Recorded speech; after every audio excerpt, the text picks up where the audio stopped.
എന്താണ് പവർ എന്ന് നിങ്ങൾ ചെറിയ ക്ലാസ്സിലൊക്കെ പഠിച്ചിട്ടുണ്ടാവും അല്ലേ? ഞാൻ അതിവിടെ എക്സ്പ്ലെയിൻ ചെയ്യേണ്ട കാര്യമില്ലല്ലോ. വർക്ക് ചെയ്യുന്ന റേറ്റ് അല്ലെങ്കിൽ എനർജി സ്പെൻഡ് ചെയ്യുന്ന റേറ്റിനെയാണ് നമ്മൾ പവർ എന്ന് പറയുന്നത്. അപ്പോൾ എങ്ങനെയാണ് ഇലക്ട്രിക് പവർ നമുക്ക് ഡിഫൈൻ ചെയ്യാൻ പറ്റുക? Power is equal to work by time. ഞാൻ പറഞ്ഞിരുന്നു വർക്ക് ചെയ്യുന്ന റേറ്റ്. അപ്പോൾ വർക്ക് ബൈ ടൈം, അതായത് W/T. ഈ വർക്ക് ഡബ്ല്യുവിനെ വോൾട്ടേജുമായും കറന്റുമായും ബന്ധിപ്പിക്കുന്ന ഒരു ഇക്വേഷൻ നമ്മൾ നേരത്തെ പഠിച്ചിട്ടുണ്ട് അല്ലേ? അതെന്താണ്? W is equal to VIT, അല്ലെങ്കിൽ H is equal to VIT എന്ന് നിങ്ങൾ പഠിച്ചില്ലേ? അതിൽ നിന്ന് W is equal to VIT. അപ്പൊ ഈ VIT യെ നമുക്ക് പവറിന്റെ ഇക്വേഷനിൽ സബ്സ്റ്റിറ്റ്യൂട്ട് ചെയ്യാം. അപ്പൊ നമുക്ക് എന്ത് എഴുതാൻ പറ്റും? Power is equal to W/T is equal to VIT/T. ന്യൂമറേറ്ററിലും ഡിനോമിനേറ്ററിലും ഉള്ള T ക്യാൻസൽ ചെയ്ത് പോയി കഴിഞ്ഞാൽ നമുക്ക് എന്ത് എഴുതാൻ പറ്റും? P is equal to V/I.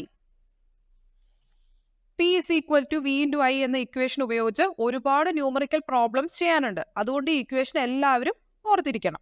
ഞാൻ മുന്നേ തന്നെ പറഞ്ഞിട്ടുണ്ട്, ഒരു ഇക്വേഷൻ പഠിക്കുമ്പോൾ എപ്പോഴും അതിലെ പാരാമീറ്റേഴ്സിന്റെ യൂണിറ്റ് കൃത്യമായി അറിഞ്ഞിരിക്കണം. അങ്ങനെയാണെങ്കിൽ മാത്രമേ പ്രോബ്ലം നമുക്ക് തെറ്റുകൂടാതെ ചെയ്യാൻ പറ്റൂ. പവറിന്റെ SI യൂണിറ്റ് എന്ന് പറഞ്ഞാൽ എന്താണ്? വാട്ടാണ്. ഒരു watt is equal to 1 volt into 1 ampere എന്ന് എഴുതാൻ പറ്റും. എന്താണ് ഇതിന്റെ അർത്ഥം? വെറുതെ എഴുതി വെച്ചാൽ പോരല്ലോ, അതിന്റെ അർത്ഥം എന്താണെന്ന് കൂടെ അറിയണ്ടേ? ഒരു ഉപകരണം 1 വോൾട്ട് പൊട്ടൻഷ്യൽ ഡിഫറൻസിൽ 1 ആംപിയർ ഇലക്ട്രിസിറ്റി ഉപയോഗിക്കുമ്പോൾ 1 വാട്ട് പവർ ആ ഉപകരണം കൺസ്യൂം ചെയ്തു എന്ന് നമുക്ക് പറയാൻ പറ്റും. 1000 watt is equal to 1 kilowatt. സാധാരണ ഹയർ പവർ വാല്യൂ എപ്പോഴും നമ്മൾ കിലോ വാട്ടിലാണ് ഉപയോഗിക്കുക. ഇനി പവറിന്റെ ഇക്വേഷൻ ഉപയോഗിച്ച് നമുക്കൊരു പ്രോബ്ലം ചെയ്ത് നോക്കിയാലോ? സ്ക്രീനിലുള്ള ക്വസ്റ്റ്യൻ വായിച്ചേ. എന്താ എഴുതിയേക്കുന്നത്? 0.5 ampere current flows through a electrical device connected to 230 volt supply. So power of the heating device, അതായത് ഒരു ഇലക്ട്രിക്കൽ സപ്ലൈ 230 വോൾട്ട് പൊട്ടൻഷ്യൽ വ്യത്യാസമുള്ള ഒരു ഇലക്ട്രിക്കൽ സപ്ലൈയിൽ 0.5 ആംപിയർ കറണ്ട് പാസ് ചെയ്യുന്നുണ്ടെന്ന് വിചാരിക്കുക. അങ്ങനെയാണെങ്കിൽ ആ ഹീറ്റിംഗ് ഡിവൈസിന്റെ പവർ എത്രയാണ് എന്നാണ് ചോദ്യം. അപ്പം നമ്മൾ ആദ്യം ചെയ്യേണ്ട കാര്യം എന്താണ്? തന്നേക്കുന്ന കാര്യങ്ങൾ എടുത്തെഴുതുക. അപ്പോൾ given data I is equal to 0.5 ampere, potential difference V is equal to 230 volt. അതായത് ആ ഇലക്ട്രിക്കൽ ഡിവൈസിലൂടെ കടന്നു പോകുന്ന വൈദ്യുതിയുടെ അളവ് 0.5 ആംപിയറും ആ സർക്യൂട്ടിലെ പൊട്ടൻഷ്യൽ ഡിഫറൻസ് എന്ന് പറയുന്നത് 230 വോൾട്ടുമാണ്. അപ്പോൾ നമുക്ക് തന്നേക്കുന്ന കാര്യങ്ങൾ എന്താണ്? VI യൂസ് ചെയ്ത് നമുക്ക് പവർ കണ്ടുപിടിക്കാനുള്ള ഫോർമുല എന്താണ്? P is equal to V/I. അത് എന്തെങ്കിലും യൂണിറ്റ് കൺവേർഷൻ്റെ ആവശ്യമുണ്ടോ? ഇല്ല. തന്നേക്കുന്ന സർക്യൂട്ട് ഡയഗ്രം ഒന്ന് വരച്ചേ. സ്ക്രീനിൽ കണ്ടില്ലേ? വളരെ ഈസി അല്ലേ? അടുത്തത് ഈ കാൽക്കുലേഷനിലേക്ക് പോയാലോ? P is equal to V/I. P is equal to 230 volt into 0.5 ampere. That means P is equal to 150 volt. Power എന്ന് പറഞ്ഞു കഴിഞ്ഞാൽ 115 വാട്ടാണ്.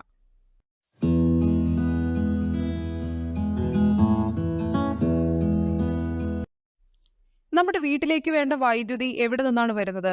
വളരെ ദൂരത്ത് സ്ഥിതി ചെയ്യുന്ന ജലവൈദ്യുത നിലയങ്ങൾ, താപവൈദ്യുത നിലയങ്ങൾ എന്നിവയിൽ നിന്നുമാണ് പലപ്പോഴും നമ്മുടെ വീട്ടിലേക്കുള്ള വൈദ്യുതി എത്തുന്നത്. വൈദ്യുത വിതരണത്തിന് പ്രധാനമായും 2 ഘട്ടങ്ങളാണുള്ളത്. ഫസ്റ്റ് സ്റ്റേജ് എന്താണെന്ന് നോക്കാം. ആദ്യത്തെ സ്റ്റേജിൽ വൈദ്യുതി ലോക്കൽ ട്രാൻസ്ഫോമറിൽ നിന്നും നമ്മുടെ വീട്ടിലെ മെയിൻ ബോക്സിലേക്ക് എത്തുന്നു.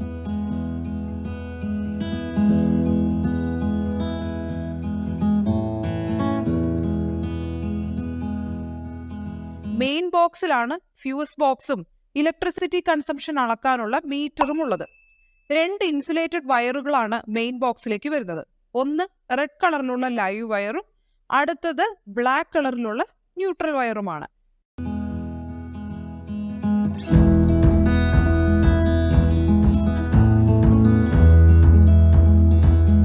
ഇന്ത്യയിൽ ഡൊമസ്റ്റിക് കണക്ഷന് സപ്ലൈ ചെയ്യുന്ന ഓൾട്ടർനേറ്റിംഗ് കറന്റിന്റെ പൊട്ടൻഷ്യൽ ഡിഫറൻസ് എന്ന് പറയുന്നത് 220 volt or 230 volt at 50 hertz ആണ്. എന്നാൽ US house hold power supply എന്ന് പറയുന്നത് 110 ഓർ 120 വോൾട്ട് അറ്റ് 60 ഹെർട്സ് ആണ്. ഫ്യൂസ് ബോക്സിൽ നിന്നും ലൈവ് വയർ മീറ്ററിലേക്ക് കണക്ട് ചെയ്യുന്നു. നമ്മുടെയൊക്കെ വീടിന് പുറത്ത് നോക്കിയാൽ ഈ മീറ്ററും ഫ്യൂസും നമുക്ക് കാണാൻ പറ്റും. എന്തിനാണ് ഇലക്ട്രിസിറ്റി കൺസംഷൻ മെഷർ ചെയ്യാൻ എന്ന മീറ്ററിന്റെ ഉപയോഗം? 2 മാസത്തിലൊരിക്കൽ KCBയിൽ നിന്നും വർക്കേഴ്സ് വന്ന് മീറ്ററിന്റെ റീഡിംഗ് എടുത്തു പോകുന്നത് കണ്ടിട്ടില്ലേ? നമ്മൾ എത്ര വൈദ്യുതി ഉപയോഗിച്ചു എന്നറിയാനാണ് ഈ മീറ്റർ റീഡിംഗ് ഉപയോഗിക്കുന്നത്. ഈ മീറ്റർ റീഡിങ്ങിന് അനുസൃതമായാണ് നമ്മുടെ മന്ത്ലി ഇലക്ട്രിസിറ്റി ബില്ലിന്റെ തുക നിശ്ചയിക്കപ്പെടുന്നത്. ഇനി വൈദ്യുതി വിതരണം അല്ലെങ്കിൽ ഇലക്ട്രിസിറ്റി ഡിസ്ട്രിബ്യൂഷന്റെ സെക്കൻഡ് സ്റ്റേജിലേക്ക് കടക്കാം. മീറ്ററിന്റെ കണക്ഷൻ നേരെ മെയിൻ സ്വിച്ച് ബോർഡിലേക്കാണ് കൊടുക്കുന്നത്. മെയിൻ സ്വിച്ച് ഉപയോഗിച്ച് വീട്ടിലെ മുഴുവൻ ഇലക്ട്രിസിറ്റി കണക്ഷൻ നമുക്ക് നിയന്ത്രിക്കാനാകും. മെയിൻ സ്വിച്ചിൽ നിന്നും മറ്റ് സർക്യൂട്ടുകളിലേക്കാണ് ലൈവ് വയർ പോകുന്നത്. നേരത്തെ പഠിച്ചതുപോലെ വീട്ടിൽ നമ്മൾ പാരലൽ കണക്ഷൻ ആണ് ഉപയോഗിക്കുക, അല്ലാതെ സീരീസ് കണക്ഷൻ അല്ല. വീഡിയോയിൽ കാണിച്ചിരിക്കുന്ന 2 സർക്യൂട്ടുകളിൽ ഒന്ന് 15 ആംപിയർ സർക്യൂട്ടാണ്. ഈ സർക്യൂട്ടിലാണ് ഫ്രിഡ്ജ്, ഇൻഡക്ഷൻ സ്റ്റൗ പോലുള്ള അധിക വൈദ്യുത ഉപയോഗമുള്ള അല്ലെങ്കിൽ ഹൈ ഇലക്ട്രിസിറ്റി കൺസംഷൻ ഉള്ള ഉപയോഗങ്ങൾ ഘടിപ്പിക്കുന്നത്. രണ്ടാമത്തെ സർക്യൂട്ട് 5 ആംപിയർ സർക്യൂട്ടാണ്. ഈ സർക്യൂട്ടിലാണ് ഫാൻ, ലൈറ്റ് പോലുള്ള താരതമ്യേന വൈദ്യുതോപയോഗം അല്ലെങ്കിൽ ഇലക്ട്രിക്കൽ കൺസംഷൻ കുറഞ്ഞ ഉപകരണങ്ങൾ ഘടിപ്പിക്കുന്നത്. ഇത് മനസ്സിലാക്കാൻ നിങ്ങൾ ഒന്ന് അടുക്കളയിൽ പോയി നോക്കിയാൽ മതി. ഫോൺ ചാർജ് ചെയ്യാൻ ഉപയോഗിക്കുന്ന പ്ലഗും ഫ്രിഡ്ജ് കണക്ട് ചെയ്യുന്ന പ്ലഗും ഒന്ന് താരതമ്യം ചെയ്ത് നോക്കിക്കേ. എന്താണ് വ്യത്യാസം? ഫ്രിഡ്ജ് കണക്ട് ചെയ്തിരിക്കുന്ന പ്ലഗ് വലുതാണ് അല്ലേ?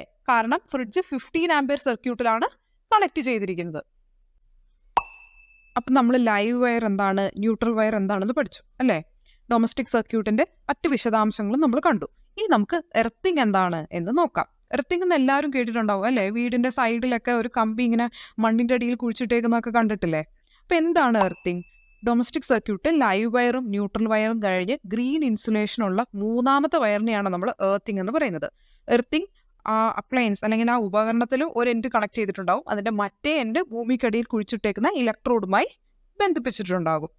അപ്പോൾ അതിന്റെ വിശദാംശങ്ങൾ നിങ്ങൾക്ക് സ്ക്രീനിൽ കാണാൻ പറ്റും. അതുപോലെ തന്നെ നമ്മുടെ വീടിന്റെ സൈഡിലൊക്കെ ചെന്ന് നോക്കിയാൽ നമുക്ക് ഈ എർത്തിങ് വയർ കുഴിച്ചിട്ടേക്കുന്നത് കാണാം. എന്തിനാണ് എർത്തിങ്? ഉപകരണത്തിലുള്ള എക്സസ് ചാർജ് ഡിസ്ചാർജ് ചെയ്യാൻ വേണ്ടിയിട്ടാണ് എർത്തിങ്. എന്തെങ്കിലും അബദ്ധവശാൽ ലൈവ് വയർ ഉപകരണത്തിന്റെ ബോഡിയിൽ തട്ടുകയോ അങ്ങനെ എന്തെങ്കിലും കാരണം കൊണ്ട് എക്സസ് ചാർജ് ഉണ്ടാവുകയാണെങ്കിൽ അത് നമുക്ക് ഈ എർത്തിങ് വയറിലൂടെ ഡിസ്ചാർജ് ചെയ്ത് ഭൂമിയിലേക്ക് പോകും. അത്തരത്തിൽ ഈ ഇലക്ട്രിക് ഷോക്ക് ഒഴിവാക്കാനാണ് നമ്മൾ എർത്തിങ് ഉപയോഗിക്കുന്നത്.